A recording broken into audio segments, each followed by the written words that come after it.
graça e paz do Senhor Jesus esteja com cada um de vocês, tudo bem? Gostaria de ler o texto da Palavra do Senhor, que está no Salmo 23, de 1 a 4, um salmo muito conhecido, de cada um de nós, e eu queria deixar um recadinho para vocês. A Palavra do Senhor diz o seguinte: o Senhor é o meu pastor e nada me faltará. Deitar-me faz em verdes pastos, guia-me mansamente a águas tranquilas.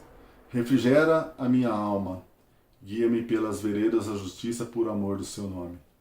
Ainda que eu andasse pelo vale da sombra da morte, não temeria mal algum, porque tu estás comigo, e a tua vara e o teu cajado me consolam. Esse texto ele é rico, E assim, poderia falar de várias coisas, mas eu quero deixar um recado no versículo 4, que fala que ainda que eu andasse pelo vale da sombra da morte, não temeria mal algum, porque tu estás comigo, e a tua vara e o teu cajado me consolam. Então, nós temos vivido tempos difíceis, E se o Senhor é o nosso pastor, realmente a gente não vai temer o dia mau, E podemos confiar na palavra dele, que é fiel, Então, assim, por pior que seja, como diz esse versículo 4, que se eu andasse pelo vale da sombra da morte, que é um vale sombrio, onde pode reinar o medo e tudo mais, mesmo ali o Senhor está conosco e a gente não vai temer, porque a vara dele e o cajado dele nos consolam, o próprio Senhor nos consola, amém? Ele nos dá vitória sobre todas as circunstâncias. Então que nós possamos realmente tomar posse dessa palavra, e viver isso no nosso dia a dia, sabendo que o Senhor está conosco e que a vitória é nossa. Amém? Vamos orar então, para a gente poder louvar o Senhor. Em nome de Jesus, Pai, nós queremos te agradecer por tudo aquilo que o Senhor tem feito por nós, por tudo que o Senhor tem mudado em nossas vidas, Senhor. Oh Deus, por aquilo que o Senhor tem ministrado aos nossos corações, Senhor, pela Tua palavra, Senhor, que é viva e verdadeira. Nós queremos confiar, Senhor, em Ti, Senhor, em todas as circunstâncias das nossas vidas, seja nos dias bons, seja nos dias maus.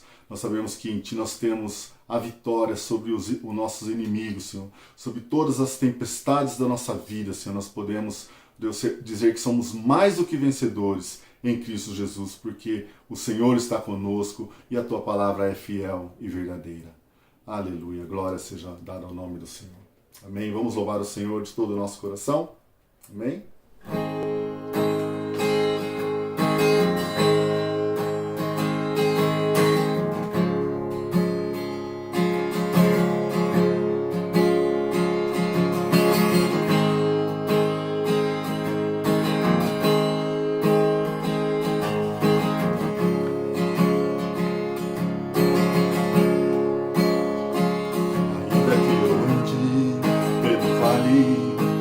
Sombra da morte, o teu amor lança fora o medo. Ainda que eu me encontre pelo meio das tempestades da vida, não voltarei, pois perto estás. Eu não temerei o mal, pois o meu Deus comigo. O meu Deus comigo está, a quem eu temerei, a quem eu temerei. Oh, não, nunca me deixou na tempestade.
honra e a glória, a força e o poder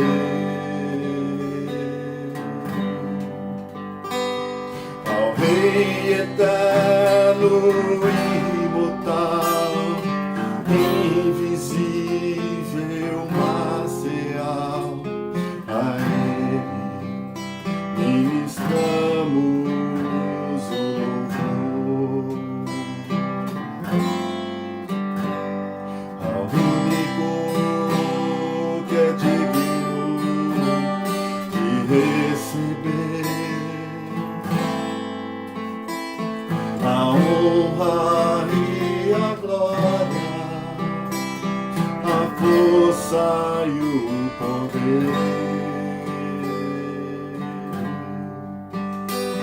Ao Rei eterno, imortal, invisível, mas real, a Ele ministramos o louvor.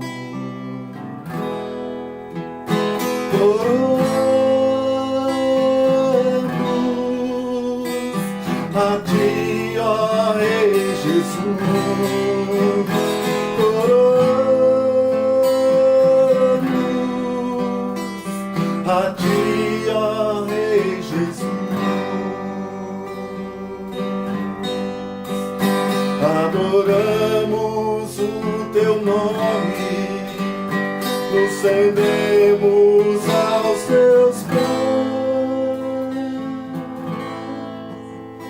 consagramos todo o nosso ser a Ti.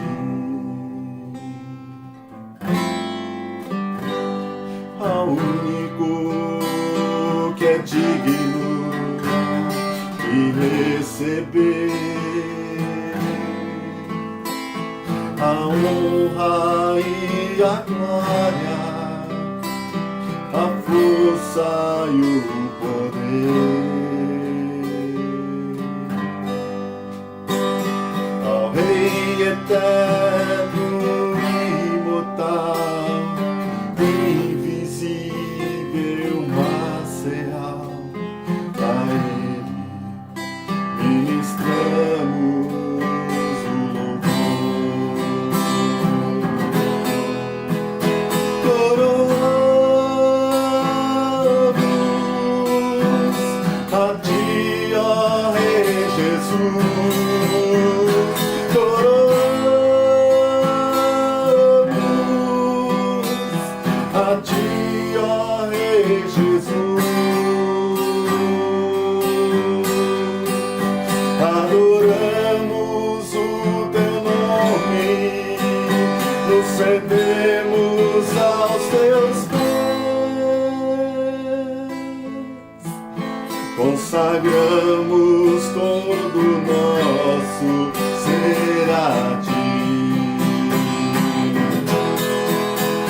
Oramos a Ti, ó Rei Jesus. Oramos a Ti, ó Rei Jesus. Adoramos o Teu nome, nos rendemos aos Teus pés,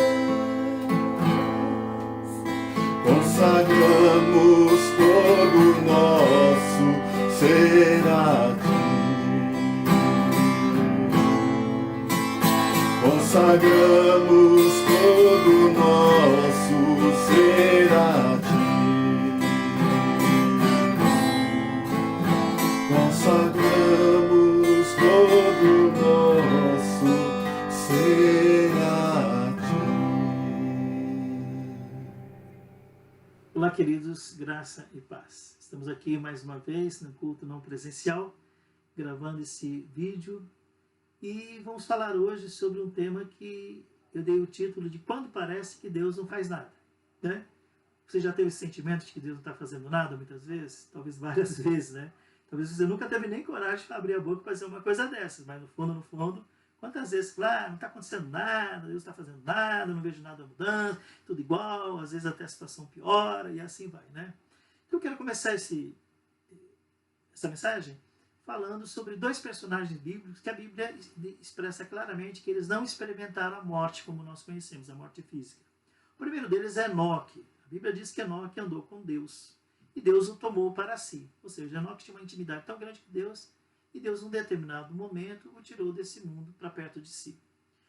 O outro personagem é Elias. A Bíblia diz que Elias foi arrebatado ao céu em um redemoinho de fogo. Então, Elias foi também tirado deste mundo da mesma maneira, não experimentou a morte. Agora, no caso de Elias ele teve um desafio antes de que tudo isso acontecesse, um grande desafio, que foi enfrentar todos os falsos profetas, os chamados profetas de Baal, e as sacerdotisas do pós-título, segundo a Bíblia nos ensina. Então, ele teve que ter uma luta de confronto com falsos profetas, assim, né? E foi uma batalha muito forte. Ele venceu, ele teve uma vitória assim espantosa, ele glorificou a Deus em tudo, né? Só que o que aconteceu? Ao final da disputa, dessa disputa, o que ele fez? Ele matou todos os profetas, os falsos profetas, né? A fio de espada, matou com a espada cada um deles. Isso levantou a ira de uma mulher, segundo a Bíblia, uma das piores mulheres que já existiu. Ou raça ruim, essa tal de Jezabel. Essa Jezabel era uma mulher, né, manipuladora, etc. e tal, tem toda uma história dela, que era esposa de um rei chamado Acabe. Ela era, como eu disse, uma mulher extremamente maligna. Nessa hora, ela ficou tão furiosa com o que o Elias fez, né, quando ela ficou sabendo, que ela jurou que ia matar o Elias também. Agora, vamos entender por que isso aconteceu. Por que Elias se tornou um grande inimigo dela, né? Bom, ele se tornou um grande inimigo dela por duas razões principais. Primeiro, para ele ter matado todos os profetas. Falsos profetas. Profetizam o quê? Só coisas boas, só que todo mundo quer ouvir. Então, esses falsos profetas de Baal, profetizavam para Jezabel, né, tudo que ela queria ouvir. Que ela ia ser uma mulher exaltada, que ela ia ter um poder muito grande, que ela ia alcançar muita grandeza, né, e tudo mais no reino, etc. e tal.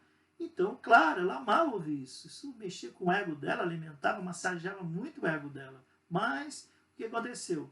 Elias também fazia suas profecias. Aí, como homem de Deus, ele falava o que Deus mandava. Só que Deus estava falando exatamente o contrário. E ele dizia. Então, ao invés de grandeza e poder, Elias falava que ia ter miséria, né? Que ia ter juízo de Deus no reino que eles estavam à frente. E que ela seria o alvo desse juízo de Deus, e não somente ela, mas também todos os seus seguidores. Okay? Então a Jezabel estava assim furiosa. Então vamos ver o que aconteceu. Vamos ler na palavra de Deus agora, em 1 Reis, capítulo 19, versículos de 1 até 4. E Acabe fez saber a Jezabel tudo quanto Elias havia feito, e como totalmente matara todos os profetas à espada. Então Jezabel mandou um mensageiro a Elias a dizer-lhe: assim me façam os deuses, e outro tanto, se de certo amanhã, a estas horas, não puser a tua vida como a de um deles. O que vendo, ele se levantou e para escapar com vida se foi, e chegando a Berseba, que é de Judá, deixou ali o seu servo. Ele, porém, foi ao deserto caminho de um dia e foi sentar-se debaixo de um zimbro. E pediu para ser a morte, e disse: já basta, ó Senhor, toma agora a minha vida, pois não sou melhor do que meus pais. Então veja bem, o medo se apoderou de Elias. Elias fugiu. Agora eu quero lembrar você sobre essa questão da nossa natureza que nós falamos, que muitas vezes nós não admitimos. Preste atenção, ele fugiu de medo.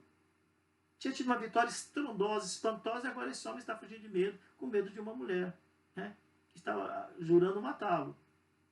Preste atenção, ele não agiu como herói. Ele deixou o seu servo, né, e depois caminhou em sentido deserto, parou embaixo de uma árvore e começou a pedir a morte. Vamos ver mais, explicar um pouquinho melhor isso. Então, essa falta de coragem fez com que ele corresse e se escondesse debaixo dessa árvore que nós acabamos de falar. Então, por essa atitude, nós podemos concluir, sem muito esforço, de que ele tinha um desejo claro de desistir de tudo. Que o desejo dele era acabar com tudo, desistir de tudo. E quantas vezes você e eu já nos sentimos assim também? Às vezes você e eu está no desespero, chegamos até a gritar, né? A berrar, e muitas vezes. Agora eu pergunto a você, adiantou? Quantas vezes adiantou o seu berro, será? Não sei. Né? Pode ser que sim, em algum momento, ou não. Por que será então que o Elias desejou a morte também? É um outro aspecto, uma outra pergunta que eu quero colocar para você. Eu creio que a razão pela qual Elias desejou a morte foi porque ele estava esperando que depois de que tudo tinha acontecido, que Jezabel e o rei Acabe tivessem uma atitude diferente. Então isso é que ele esperava, mas não foi o que aconteceu, foi justamente o contrário. Talvez ele esperasse que Deus agisse de uma certa maneira. Esse é um grande problema que nós temos. Muitas vezes nós ficamos imaginando e querendo que Deus age de uma determinada forma.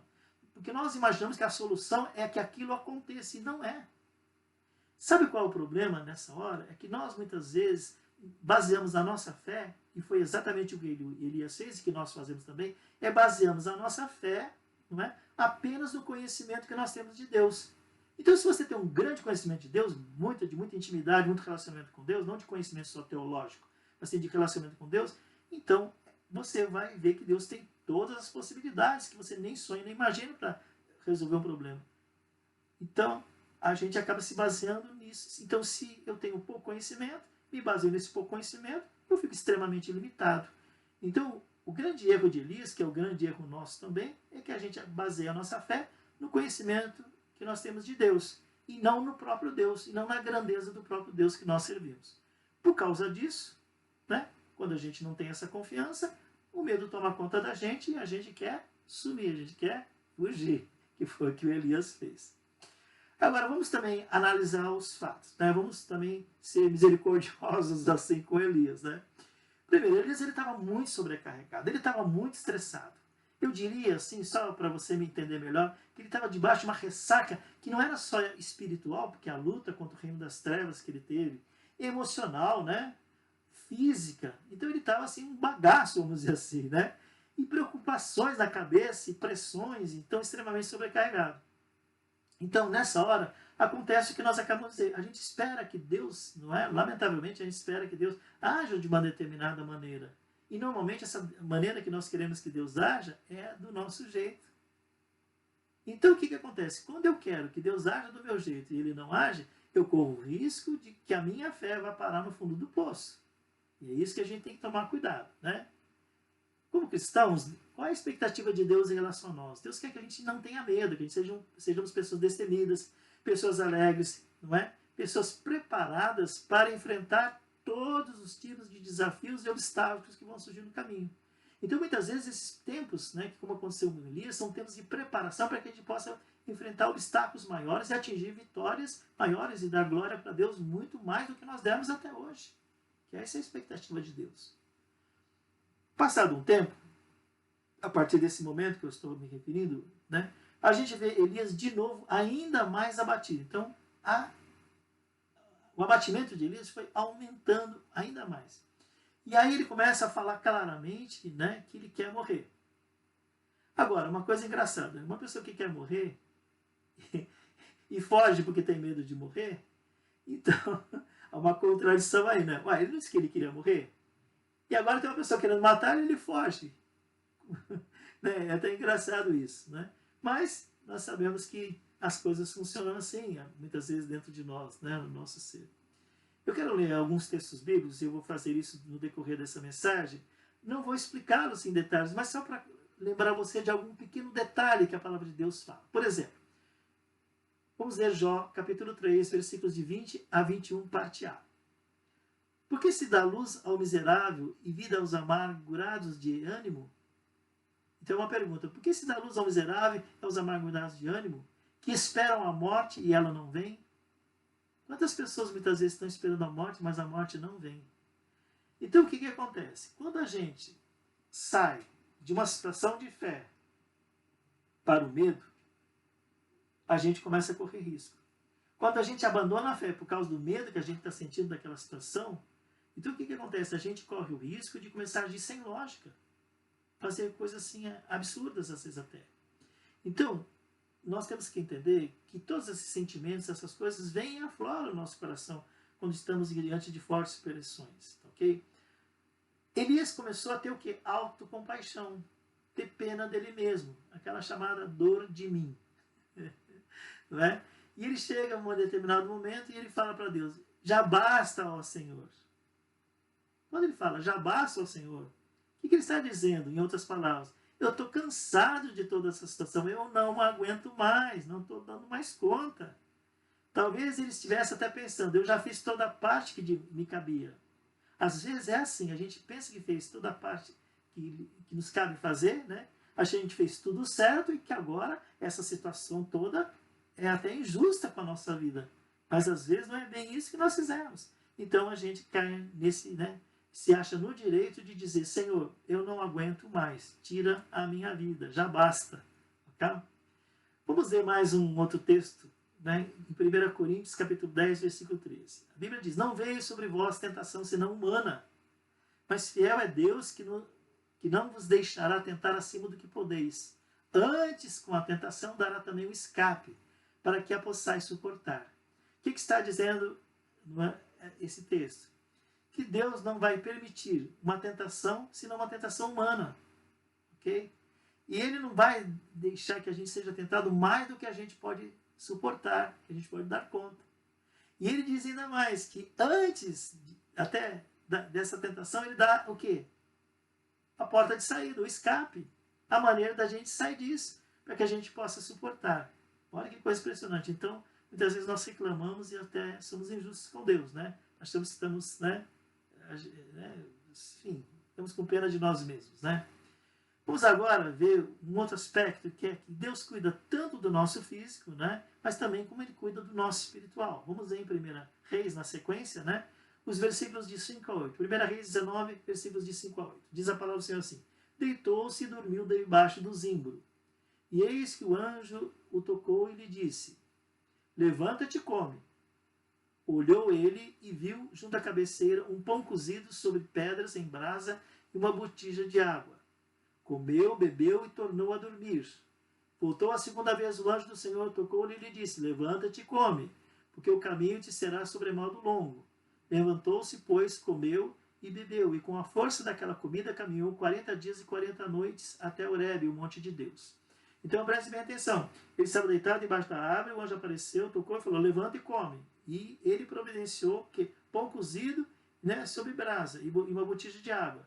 O que ele falou? 2 vezes o anjo falou, levanta e come. Come e bebe, porque você vai enfrentar uma viagem, né? Vai ter que caminhar até Horebe, o monte de Deus, e a viagem é longa, ok? Então, nesse momento, Deus consentiu tudo isso porque Ele sabia que o Elias precisava de descanso. Elias precisava renovar as suas forças. Então, só depois dele ter se fortalecido com esse alimento natural, é que Elias foi o quê? Ou, vamos dizer assim, estava pronto, né? Para poder fazer a etapa próxima da sua jornada, que era caminhar 40 dias e 40 noites até o Monte Horebe, ou seja, o Monte de Deus. Vamos ler agora Êxodo capítulo 34, 28. Diz a palavra do Senhor assim, esteve Moisés ali com o Senhor 40 dias e 40 noites, não comeu pão, nem bebeu água, e escreveu nas tábuas as palavras da aliança, os 10 mandamentos. Então a gente está vendo aqui, Moisés, não é, no monte, e 40 dias e 40 noites, e sem comer e nem beber. Depois nós vemos Mateus capítulo 4, versículos de 1 a 2, falando de Jesus. Então Jesus foi conduzido pelo Espírito ao deserto para ser tentado pelo diabo. E tendo jejuado 40 dias e 40 noites, depois teve fome. Então, o que nós estamos querendo dizer aqui? Que nessas situações de crise, nós temos que lembrar um ensinamento importante. Que às vezes não basta a sua oração. Nós temos que intercalar, né, esse tempo, né, e também temos que associar, que é, né, aliar, né, ou seja, somar a oração ao jejum. Então não se esqueça disso. Essas questões de jejum muitas vezes são importantes para que a gente alcance de Deus aquilo que é necessário. Não basta, como diz, apenas orar. Vamos agora adiante. Elias vai ir para uma caverna. E o Senhor está querendo saber onde é que ele está. E o Senhor faz uma pergunta para ele. Vamos ver aqui, texto interessante. 1 Reis 19, de 9 a 10. E ali entrou numa caverna e passou ali a noite. E eis que a palavra do Senhor veio a ele e lhe disse, que fazes aqui, Elias? E ele disse, tenho sido muito zeloso pelo Senhor Deus dos exércitos, porque os filhos de Israel Israel deixaram a tua aliança, derrubaram os teus altares e mataram os teus profetas à espada. E só eu fiquei e buscam a minha vida para me tirarem. Então eu queria chamar a sua atenção para um detalhe extremamente importante. Elias, então, ele saiu dali, né, e foi para uma caverna, passou ali a noite, né, e a palavra do Senhor veio. Então Deus veio e fala com ele. E ele pergunta, né, que fazes aqui, Elias? Veja que Deus não perguntou, o que você faz aí, Elias? O que você faz lá, Elias? O que você está fazendo? Ele falou, o que fazes aqui, Elias? Isso para mostrar que na hora desses momentos mais difíceis da nossa vida, Deus está tão próximo de nós, mas infelizmente nem sempre nós percebemos isso. Talvez o Senhor esteja tão perto de você nessa hora, tão mais como ele nunca teve antes, que você não está percebendo. Ao contrário, está aí sofrendo, como Elias estava assim. E o Senhor está falando, o que você está fazendo aí, meu filho? O que você está fazendo aqui, minha filha? Então, o que você está fazendo aqui? Ou seja, Deus estava próximo, Deus estava ali com ele. Ok? O que acontece na prática, amados, é que muitas vezes, né, você e eu, passamos momentos que a gente se sente completamente sozinho. E aí, quando a gente começa a sentir assim, e não começa a encontrar resposta, e parece que Deus não faz nada, a gente começa também a fazer pergunta para a gente mesmo. Então a gente começa a se perguntar coisas do tipo assim, será que eu estou no lugar certo? Será que eu estou caminhando no propósito de Deus? Será que eu estou onde eu deveria estar? Fazendo o que eu deveria fazer? Ou seja, no lugar certo, na hora certa, fazendo a coisa certa? Será que eu estou nessa situação? E aí o que acontece? Nesses momentos de tristeza, depressão, a gente começa o quê? Reclamar.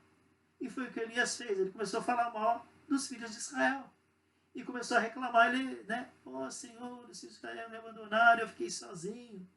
E começou a falar o que eles deixaram de fazer, o que eles fizeram e o que eles deixaram de fazer. Por quê? Porque Elias pensou que naquele momento que ele era o único que restava, né, no meio daquele povo todo que servia a Deus. Ele era o único profeta que tinha ficado sozinho, abandonado. Na sequência, a gente vê que Elias ele é enviado para a montanha. Vamos para 1 Reis, capítulo 19 também, versículos de 11 até 18. Diz a palavra do Senhor assim, e Deus lhe disse, sai para fora e põe-te neste monte perante o Senhor. E eis que passava o Senhor, como também um grande e forte vento que fendia os montes e quebrava as penhas diante do Senhor. Porém o Senhor não estava no vento. E depois do vento um terremoto, e também o Senhor não estava no terremoto. E depois do terremoto um fogo, porém também o Senhor não estava no fogo. E depois do fogo uma voz mansa e delicada, uma voz suave e mansa, não é? Macia, não é como alguns falam, delicada, suave. Okay? O que aconteceu? Na sequência, e sucedeu que ouvindo Elias, envolveu seu rosto na sua capa e saiu para fora e pôs-se à entrada da caverna. E eis que veio a ele uma voz que lhe dizia, que fazes aqui, Elias? Veja novamente a mesma voz, faz a mesma pergunta. E ele lhe disse, eu tenho sido em extremo zeloso pelo Senhor, Deus dos exércitos, porque os filhos de Israel deixaram a tua aliança, derrubaram os teus altares e mataram os teus profetas. A espada, e eu fiquei, e busco a minha vida para me atirarem. Agora ele está, aquilo que eu já adiantei, né? Falando aqui, né? Falando da aliança, olha. Então, veio o vento, veio tempestade, veio o fogo, veio o terremoto, veio não sei o quê. E Deus não estava, mas Deus estava naquela voz suave e mansa. A palavra de Deus continua dizendo, e o Senhor lhe disse, vai e volta pelo teu caminho, para o deserto de Damasco, e chegando lá, Jahaziel, rei sobre a Síria, também a Jeú, filho de Ninsi, ungirás rei de Israel, e também a Eliseu, filho de Safate, de Abel Meolá. Ungirás profeta em teu lugar. E há de ser que o que escapar da espada de Hazael, matá-lo-á Jeú. E o que escapar da espada de Jeú, matá-lo-á Eliseu. Também deixei ficar em Israel 7.000, todos os joelhos que não se dobraram a Baal, e toda a boca que não o beijou. Então, irmãos, quando a gente está num lugar como está, num lugar alto, num lugar de montanhas, a gente parece que vê as coisas melhores, né? Às vezes a gente está no meio de uma floresta, perdido, não sabe o tamanho da floresta, mas se você subir numa árvore, quando você sobe nas alturas, você consegue ter uma visão melhor. Quando nós estamos nos aproximando de Deus e olhamos as coisas de cima para baixo, a situação é completamente outra, não é? então a gente começa a ver as coisas melhor, ok? Agora, por uma razão qualquer que só Deus sabe, soprou o vento, né?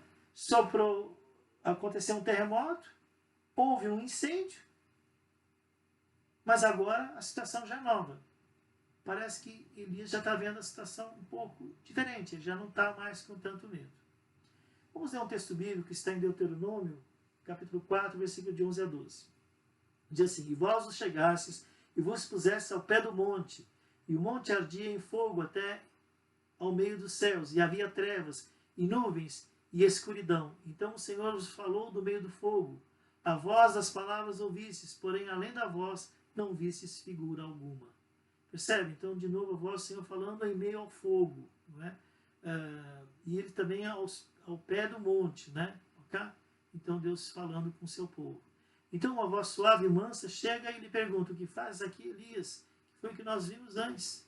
Mas, apesar de todo esse barulho que estava acontecendo, em função do terremoto, do incêndio, né, de tudo que estava acontecendo ao redor dele, o que aconteceu? Elias conseguiu distinguir a voz do Senhor, onde estava de fato a voz do Senhor. Ok? Então você tem que se lembrar, e eu tenho que me lembrar sempre o quê? De que muitas vezes nós queremos encontrar Deus apenas nas coisas grandes, nós achamos que Deus só está nas coisas grandes, e aí é onde nós perdemos. Muitas vezes nós vamos encontrar Deus nas coisas muito pequenas, quase insignificantes, mas Ele também está lá. E esse é o ensinamento que nós temos que tirar para nós nesta hora. Outra pergunta é: ele conseguiu discernir e escutar Deus. E será que eu e você, no meio desse barulho todo que nós estamos vivendo nesse tempo, esse ruído, essas palavras, essas coisas, será que nós estamos ouvindo o Senhor? E aí a gente vê que na sequência do texto, novamente, Elias fala de novo dos seus israelitas. E ele começa a falar e continua falando do seu próprio desânimo. Só que depois desses acontecimentos, Elias recebeu uma instrução.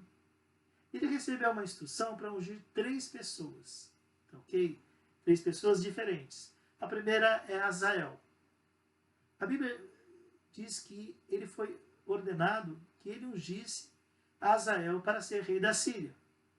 Agora, quem era Azael? Azael era um rei maligno, que costumava punir o povo de Israel pelo pecado. Ele representa o que? A punição pelo pecado, que é visível. Então, muitas vezes, nós temos pecados que são visíveis. Muitas vezes, nós precisamos ser corrigidos por Deus. Então, esse rei, ele foi levantado, né, para ser rei da Síria. Né? Era um rei mau, mas ele era usado, né, como um aguilhão de Deus para a vida do seu povo, do povo de Israel, por causa do seu pecado. Né? Então, ele representa a punição pelo pecado visível. O outro que ele ungiu é Jeú. Que é Jeú? Ungido para ser rei de Israel. Ele destruía o quê? Todos aqueles que adoravam a Baal. Representa o quê? Uma punição interna, por não adorar o Deus em espírito e em verdade. Então o que acontece? Jeú, ele foi ungido para ser Israel. A Bíblia diz que ele destruía, acabava com aqueles que adoravam o falso Deus Baal. Ou seja, aquela mistura no meio do povo de Deus. Era o povo de Deus, mas estava adorando Baal também. Estavam dividindo a adoração. Então é uma punição interna, que muitas vezes ela tem que acontecer para que a gente o quê? Faça e adore a Deus de fato em espírito e em verdade. E não faça como eles estavam fazendo. Ok? E terceiro, Eliseu. Ele foi ungido para ser profeta e sucessor de Elias. Então Elias ungiu também o seu sucessor. O que é isso? Então mostra agora que depois de Elias ter trazido essa vitória, então Deus queria o quê? Que o seu povo se voltasse para ele. Porque agora eles sabiam quem era Deus. Né? Em um determinado momento, Elias perguntou: se vocês querem servir a Deus, vocês sirvam. Né? Se vocês querem servir a Baal, vocês sirvam. Se vocês querem servir a Deus, sirvam. Mas vocês têm que saber que eu e a minha casa serviremos ao Senhor. Ok? Então o que aconteceu? Representa o quê? A volta do povo de Israel para o seu Deus. Né? Depois de todos esses acontecimentos. Vamos ler 2 Reis, capítulo 2, versículo 9, antes de nós concluirmos tudo isso. Para Deus diz assim: sucedeu que, havendo eles passado, Elias disse a Eliseu: pede-me o que queres que te faça, antes que seja tomado de ti. E disse Eliseu: peço-te que haja porção dobrada do teu espírito sobre mim. E aqui eu quero fazer um comentário rápido. e dizer para você o seguinte: aqui é o momento onde justamente, né, o Elias pede, Eliseu pede para Elias que ele quer porção dobrada do seu espírito. Então, quando Elias foi tomado, ou seja, foi levado ao céu, ficou o seu substituto Eliseu, né? E que recebeu porção dobrada e realizou a obra duplamente, né? Ele fez o dobro, vamos dizer assim, daquilo que Elias fez, embora Elias tenha sido um profeta assim muito importante, né? Tá? Vamos então agora concluir essa mensagem. Primeiro, quando parecer para você que Deus não está fazendo nada, isso pode significar que grandes coisas Deus já pode estar fazendo, ou grandes coisas já podem estar acontecendo na sua vida, mas que você ainda não está vendo. Como aconteceu na vida de Elias. Sabe que um grande programa de Deus, né, quando Deus tem um grande programa, uma grande obra, pode ser que ele não envolva nenhuma atividade visível. Eu quero que você grave isso, porque às vezes a gente não vê nada visível, então acha que está tudo parado, que nada está acontecendo, que Deus também não está fazendo nada. Então você deve saber que as grandes obras de Deus, muitas vezes, elas não envolvem nenhuma atividade visível. Às vezes ela não é visível aos nossos olhos, não quer dizer que não esteja acontecendo, que não está caminhando, que ela não está avançando, ela está avançando até a passos largos, nós é que não estamos vendo. Em geral, o que acontece? Para que a gente possa entender isso, experimentar estas coisas que a palavra de Deus nos promete, tem que haver uma mudança de atitude, né? Uma mudança de mentalidade, uma mudança de atitude. Por quê? Para que a nossa vida seja transformada. Tudo está à sua disposição, à minha disposição. Mas depende de nós. Nós precisamos querer, nós precisamos mudar a nossa mentalidade e agir. Não é só pensar diferente, agir diferente também, segundo essa nova mentalidade, né? Deus também usa pequenas coisas para liberar coisas muito poderosas. Às vezes, o problema é pequeno. Para vencer um gigante, às vezes ele usa uma pedra, uma única pedra, como fez com, né, naquela batalha de Davi contra Golias. Se você continuar se sentindo deprimido, mesmo depois de eu ter alcançado uma grande vitória espiritual, você e eu, né, se for o seu caso e o meu caso, nós precisamos estar atentos. Às vezes a gente continua deprimido, mesmo depois de ter tido um tremendo sucesso, vamos dizer assim, uma tremenda vitória, não é? Então a gente precisa ficar atento. Por quê? Porque o propósito de Deus pode não ter terminado. Quando Elias foi para a caverna, o que ele achou? Que o propósito de Deus tinha terminado, que ele tinha feito o que tinha que fazer, só que não tinha, não. Ele tinha ainda algumas tarefas a executar nesse mundo antes de ser arrebatado ao céu. Então o que acontece conosco? Mas você acha que já fez tudo que tinha que fazer para a obra de Deus? Você já pregou para quem tinha que pregar? Absolutamente não. Não é? Nós temos que entender isso. Nós precisamos estar atentos para não cair nesse tipo de armadilha. E achar que o propósito de Deus terminou para a nossa vida e a gente ficar parado. Então a gente tem que ficar atento, tá? E que, por favor, né, para de sentir pena de você mesmo. Para com esse negócio de ai, não sei o que, essa lamentação, essa choradeira, essa murmuração. Deus odeia esse tipo de coisa. Ok? A gente tem que tomar cuidado com isso, né? Cuidado com a autocompaixão. Por quê? Porque que é ruim quando a pessoa fica com pena dela mesma, fica nessa lenga-lenga, choramingação. Sabe o que pode acontecer? Tudo que ela fez de bom para Deus começa a ser diluído, começa a ser dissolvido, vai desaparecendo. Tem que ficar quieto, parar com esse tipo de conversa, parar com esse tipo de lamentação. Tá? Encarar as coisas de Deus. Outra coisa que nós temos que fazer é fechar os nossos ouvidos, o barulho desse mundo, meu irmão. Olha o que a gente vê de notícia ruim na televisão, é só desgraça. O pessoal que massacra a gente, é só mortes e etc e tal. Então fechar os ouvidos com o barulho desse mundo. Foi o que Elias conseguiu fazer. Estava uma barulheira de terremoto, né, e tudo mais, né, e o Senhor está na brisa suave e mansa. Nós temos que ouvir a voz de Deus também, uma outra atitude que nós temos que ter, né, de uma forma humilde e silenciosa. De uma forma humilde e silenciosa. Muitas vezes separando. Mas também aprendi a ouvir a Deus no barulho, no meio do barulho. Mas também no nosso quarto, na nossa intimidade com Ele. Ok? Para terminar, duas coisas eu quero falar mais. Quando você estiver numa situação, quando você estiver em algum lugar, onde todas as coisas parecem que estão dando errado, onde nada está acontecendo na sua percepção, onde parece que tudo se repete, ou seja, a mesma história, a mesma coisa, a mesma lenga-lenga, é nessa hora que você tem que tirar os olhos das circunstâncias e olhar para o nosso Salvador e Senhor. Nós precisamos tirar os olhos disso e olhar para o Senhor. Isso é princípio de milagre, para ver a mão de Deus. Nós precisamos buscar o nosso socorro no Senhor, conforme diz o Salmo 120, 21. Ele diz, olhe para os montes, de onde me virá o socorro? Pergunta o salmista. E ele mesmo responde, o meu socorro vem do Senhor, que fez o céu e a terra. Continua essa palavra valendo poderosamente para nós, como nunca nesses dias. Nós precisamos parar de buscar o nosso socorro em qualquer lugar que não seja no Senhor. Tá bom, querido? Eu queria fazer uma oração para encerrar essa mensagem. Eu agradeço pela sua companhia, pelo privilégio da sua companhia. Que Deus te abençoe grandemente, em nome de Jesus. Amém? Cubra sua fronte. Senhor, eu quero abençoar os meus queridos, os meus irmãos em Cristo, e todas as pessoas que normalmente estão ouvindo, Senhor. Que aqueles que ainda não te conhecem como Senhor, que não tiveram uma experiência viva do teu amor, que possam nesta hora, onde quer que eles estejam, se render a ti e convidar o Senhor Jesus Cristo para ser Senhor da sua vida. E ter os seus olhos abertos para entender estas coisas em profundidade e ser dirigidos não mais pelos seus próprios pensamentos, pelos seus desejos deste mundo, mas dirigidos e inclinados os seus corações para o propósito do Senhor, para que eles encontrem sentido nas suas vidas. Eu quero agora abençoar cada servo teu, cada serva tua que ouviu esta mensagem.